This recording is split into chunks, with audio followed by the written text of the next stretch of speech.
I'm Bruce Parks. I'm 72 years old. I've lived in Boise since 2005. In December of 2016, I started having some pains in my chest that I attributed to my gallbladder, which was wrong. I went to the ER because I was having trouble breathing and talking, and they told me I had AFib. Atrial fibrillation develops because there are runaway heart muscle cells that trigger these rhythms. I'm an electrophysiologist who is a physician and internist who treats heart rhythm disturbances.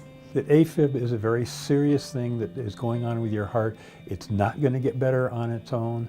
It's going to eventually destroy your heart if you don't do something about it. Bruce had seen primary care physician relatively early in a history of his atrial fibrillation. He had no symptoms whatsoever. They appropriately decided to treat him conservatively and accept atrial fibrillation. He was started blood thinner to prevent the stroke. His heart rate was not racing, and Bruce did well, to the point.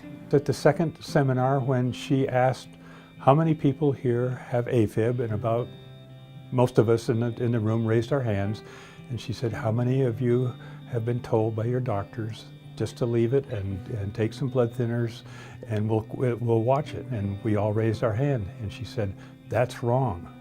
We need to address it. And from my background, I said, that's right.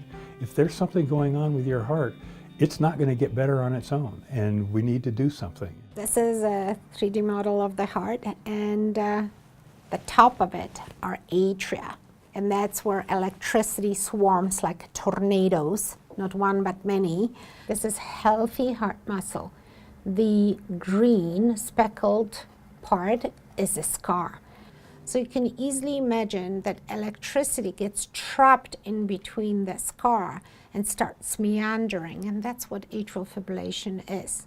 And it makes it impossible. It's such a disorganized and rapid rhythm that the top of the heart really cannot contract anymore.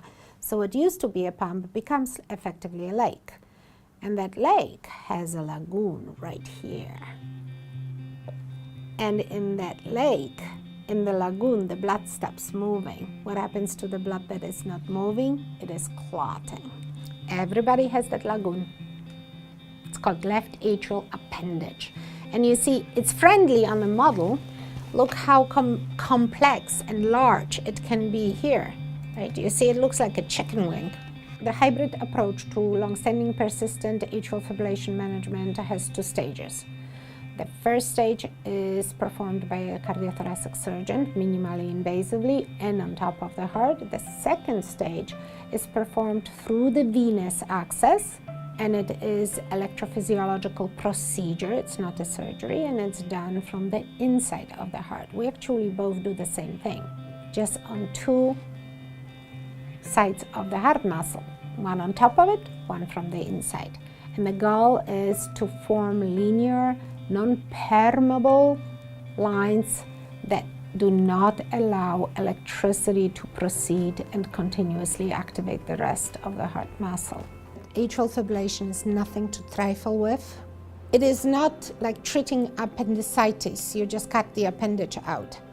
What you do is you treat it like you would treat diabetes. So it's management. It's not fixing it. There is no cure. Every patient really needs and deserves the information about everything that's available for treatment of this chronic, progressive, inflammatory, dangerous disease. So every patient can make a choice regarding therapy that best fits his needs. She chose Boise, and we are so lucky to have Saint Al's here supporting the Heart Institute and having it available to our citizens here. It's just, this is a great place. And they can go back to the gym and start exercising, and they feel like they got their life back. That relief is really nice, to know that your heart is working the way it's supposed to be working.